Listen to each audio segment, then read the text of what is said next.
Welcome back to the Nashville Super Speedway. We're working our second caution of the day on lap 18. A little skirmish between David Donahue and Tim Fedewa in the 66. Darrell, let's take a look at the replay. Yeah, I think what happened is what we've seen off this corner over here before, coming off turn 2. 25's pedaling a little bit, 66 sitting, and the Donahue goes around, and watch this. Ooh, bam, right into the side of Fedewa. Sends him sailing back out in the racetrack. Fortunately, nobody else got involved, but I believe that's just a product of that turn being a little slick over there, and Fedewa not giving Donahue enough room there. Donahue running his first race in that number 25 car. Darrell, as you said, replacing a local driver, Chad Chaffin. Yeah, and actually, incidents like this are, in my estimation, is what got Chaffin replaced. So that car's gotten torn up a lot this year.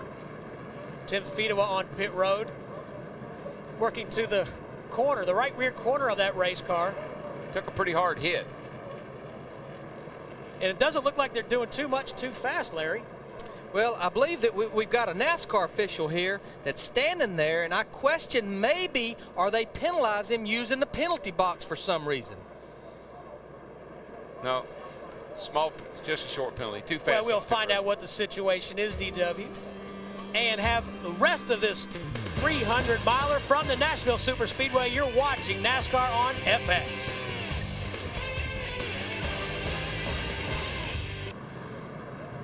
We're still working caution, our second caution of the day. Jeff Green is the leader of the race, followed by Greg Biffle and Bobby Hamilton Jr. Our first caution came out, guys, on the very first lap. Yeah, it just got too crowded down there going into turn 1. And like Shauna said, the car looked like a magnet, sucked a couple into her. And the reason we're under the caution right now, 66 Tim Fedewa eats up the back end of that 25 David Donahue. That was just a bit of impatience there. That's not a good demonstration of being patient. Tim Fedewa back on, getting off pit road. Let's check in now with Jeff Hammond. Jeff? Even though it's only 20 laps into this race, a lot of the teams are already calling in. The drivers are saying, hey guys, the track is already tightening up. The car won't turn in the center of the corner. Todd Bodine, and even the leader, Jeff Green, has called in and told Harold Holly, hey, next time when we do come in, we need to make a little bit of adjustment. Some guys are talking wedge, other guys are talking air pressure. And I know even Darrell begins to question whether or not, well, how can it be that tight 20 laps into the race? But they're already talking about it, Darrell. Well, what's happened is, my experience has been with these concrete racetracks, they make the front end of the car chatter, pop, pop, pop, pop, pop, pop, pop, and it'll cause a lot of excessive tire buildup. You don't want to start these tires down too low, you can damage them. So they'll ease that tire pressure down as the race goes along, and that'll help that situation. Larry, I keep hearing the drivers and the crew chiefs this weekend talk about we gotta have more grip. And they said when the rubber gets laid down, that'll help. What does that mean exactly? Well, you know, again, this is a fresh racetrack. We're racing for the first weekend, other than our little ARCA test a few race to the lead. Oh, here we go. One car at the bottom and 2 up top. It's the big one. Oh, there's cars everywhere. That's the big one. Not a question of if, but when. When they get bunched up, particularly on restarts, buddy, you just never know what's going to happen. You see 92, Jimmy Johnson, the 11. Here's Kenny Wallace and Biffle. They made it through. Marty Houston, who had gotten back on track up there. You're looking at it the right way, Mike. Just look down here in turn 1 and see who's left. Yes. Because most of the other guys are laying up here in the corner. David Green, there's Johnson. There is David Donahue in the 25. I see the 65, Bobby Gerhardt, the 16. That's David Starr, all involved in that wreck. We had 22 cars on the lead lap. This crash has taken it to about 14 on the lead lap. Rich Bickle got some damage, minor damage. He continues. And look at the litter inside turn 4. Our first thoughts go to the drivers and our hopes that everyone is okay. This car, I believe this car started everything. He appeared to come off of the apron. It looks like that car's had a lot of damage, been hit a number of times. It's Marty Houston. He's up on the high side of the racetrack. No, it was another blue car, Earl. Yeah. Looked like possibly Tim Fedewa got into the back of the blue car right there. That's David Green, I believe, in the 34 car. That it is. 34 was the first to go around. And look at the mess that ensues behind him. And again, Darrell, like you said, it normally happens after a restart when they're all bunched back up. Everybody sees an opportunity, and they go for it. There are at least 13 cars involved. Oh, yeah, the Fedewa. Tim Fedewa getting into the back of David Green. Fedewa had a bad weekend last weekend with some contact with several cars, and again today. And these guys are teammates, Fedewa and David Green. Darrell, Larry, look at the 34 and look at the left rear tire. It looked like something happened on the left rear tire. It looked like something may have come out from underneath it just as he started around. See right there? There it is. Yeah, See right there? It is. That wouldn't have been from the contact. No. Something happened to the left rear tire. No, I'm glad for Fedewa's sake, because I know he felt bad about last weekend, and he sure didn't need to be involved in something like this. It's like because of possibly the left rear tire coming apart, David Green's speed just slowed down, and Fedewa just got in the back of him. Now, Larry, I'd also 26 wonder how ring. far did he go on his left side tires? Did he put on 2? There's Donahue caught up in it. Jimmy Johnson, the 92. Hamilton with Gets damage. a little damage.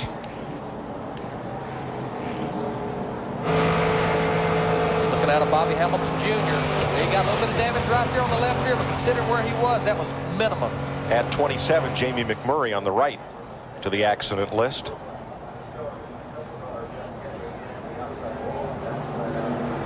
Well, when Fedewa moved up, Donahue had to go up. That put him into the 11 car. Add the 77.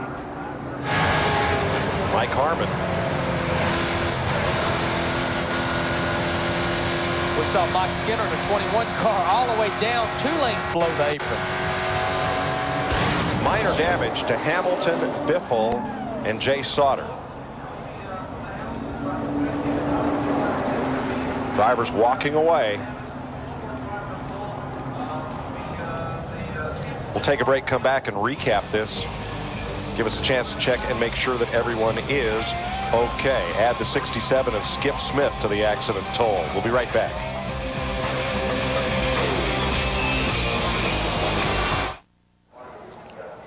'89 laps complete in the Subway 300, presented by Labor Ready on Fox. A quick rundown of the cars involved. There is David Donahue's going out of the race on a rollback, and that car, no matter who's in it, has been snake bit. There's David Green, the car that initiated the crash. Jimmy Johnson's car going up on the hook. We have David Starr involved. That's Jay Sauter is, or rather Tim Sauter, one of McMurray. 4 cars involved that were able to continue. This one, of course, Jamie McMurray's could not. Now, Bobby Hamilton Jr. has damage and continued. So did Andy Kirby and Rich Bickle. Other cars involved include the 67 of Skip Smith, 77 Mike Harmon, 65 Bobby Gerhart, the 11 of Marty Houston. There's the 77, or rather what's left of it, and the 16 of David Starr were all involved in that crash coming into turn 3. Let's have another look and show you what really caused all this. Yeah, but first look, you know, their cars are right up here. And at first look, it looked like that maybe Fedewa had gotten into the back of David Green. But then on further review, watch the car. See that rubber tire roll out from under there, the tread off the tire? I don't believe Fedewa ever even touched David Green. And I think this picture will tell the story. So look way at the left corner of your screen. There's Fedewa right there. Looks real close, but the tire comes apart. Car starts to go around. Fedewa actually does a pretty good job. It forces the 25 into the 11, but he made no contact with the 34. Thanks to all our good camera work, we was able to prove that Tim Fedewa did not get in the back of his teammate. He'll be a happy camper. And a really tough break for David Donahue, who got bumped by Fedewa up into the 11 of Marty Houston, and everything went haywire from there. Jeannie? Well, we caught up with David Green. First and foremost, how are you doing? Got hurt, but all my sense and safety stuff did its job, and I feel fine. Cars tore up pretty bad. You got to thank Aquavelva, AFG, all of our sponsors. Going to be a decent day, but I don't know what happened right there, but sure got turned around and all hell broke loose. But I'm okay. Root for my brother Jess. Hopefully he'll do all right. But I got to thank my sponsors. Brand new sponsor on board this weekend, Aquavelva. and all the support AFG's done with those folks, and continue out throughout the year. It's awful exciting, but this is tough. I hate this. Two years in a row here at Talladega. Good to hear you're doing okay, though. We do have a question. Just watching some of the tape, we saw a tire floating around out there. So a question of if you ever worked or changed on any of those left side tires in this race. You know, we made a pit stop right there. We had to pit early for gas, and that really hurt us right there. And we were the tail end of the lead lap, and we made a stop, and we changed 4 Goodyears. So, you know, the car had been loose all day, and then right there it was extremely loose. But I thought I got hit in the back right there. But, hey, if a tire come off, maybe that's what happened. All I know is it turned around, and, well, I got hit a ton. Felt like a ping pong ball. But, again, got to thank my sponsors, and I'm okay. So go back, go to California. Bottom line, you're doing okay. Thank you. Mike? Thanks. Well, Jeannie, that car will not be going to California. Well, here's the hit list from Talladega of the cars involved in that crash as they work on Bobby Hamilton Jr.'s. All of these cars, in numerical order, were involved in some way. At least 4 of them have been able to continue. 16 cars, a third of the field. That's why we call it the big one.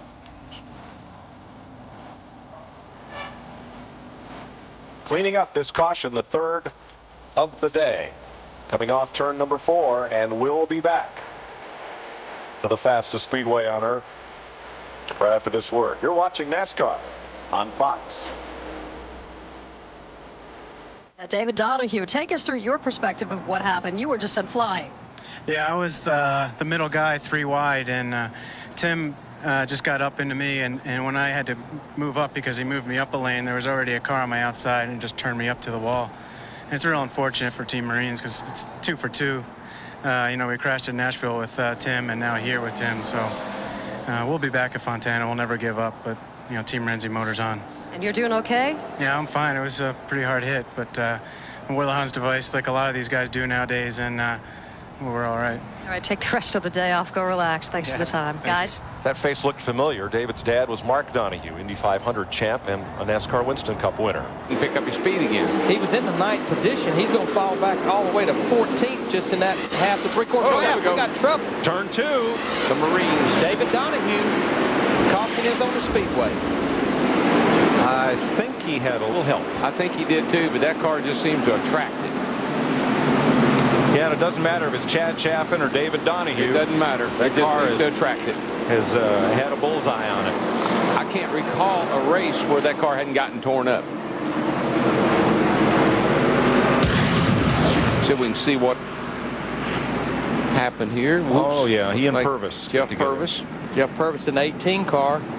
Boy, David Green, that 34 car, all the way down on the apron, just barely gets by.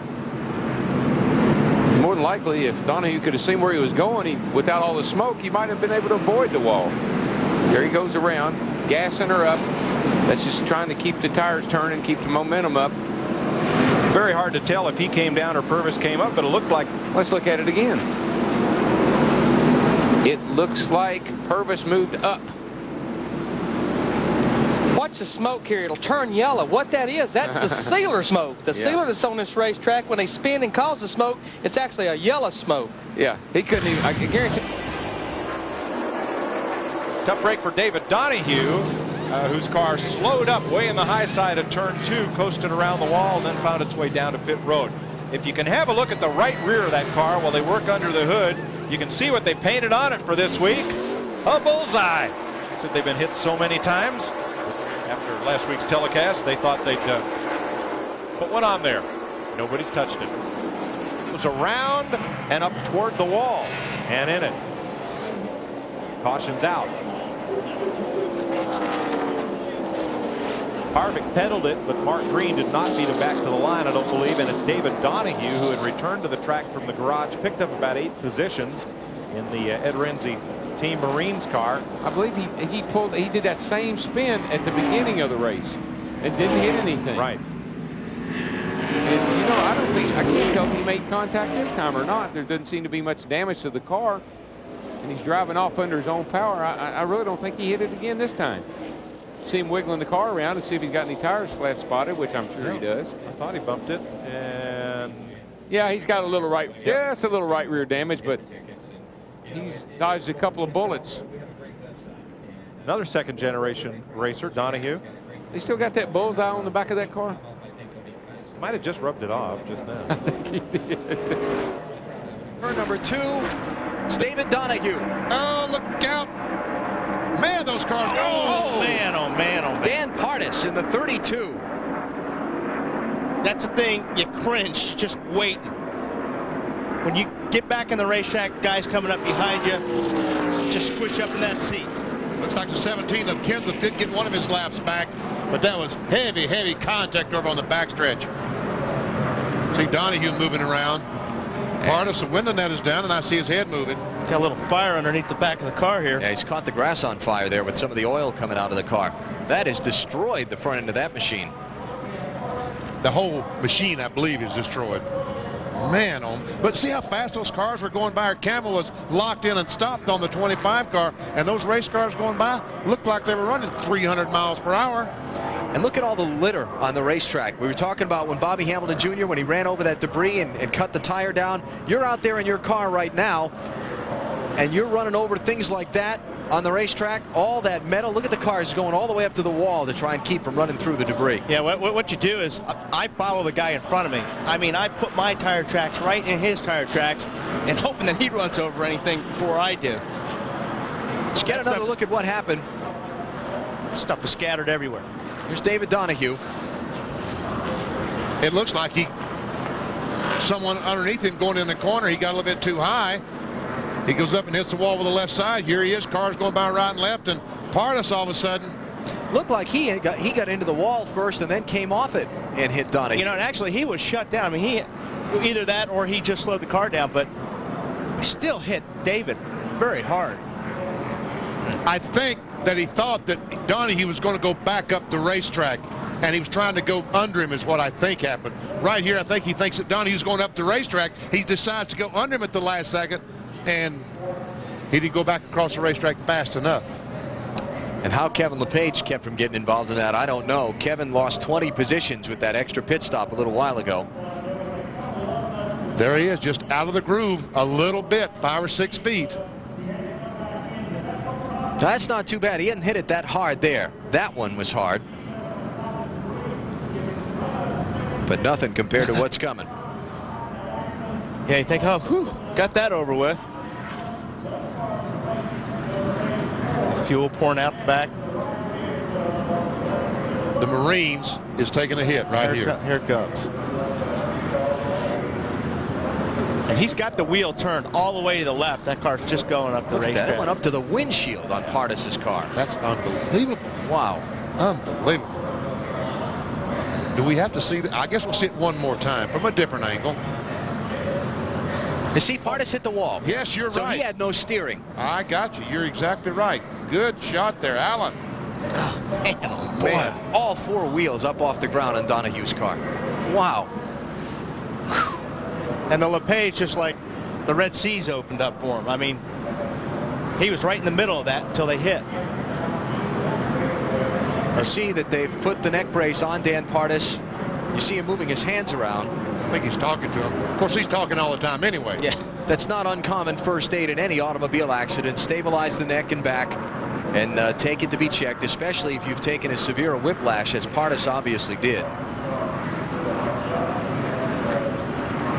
And we'll get an update on Dan, obviously, after he gets to the care center and they've checked him over. And we'll bring you whatever news we can as soon as possible. Boy, what a hit. Kevin Harvick back out from behind the wall. 8 laps down to the race leader, 33rd position. We're under caution for the 6th time, just past halfway.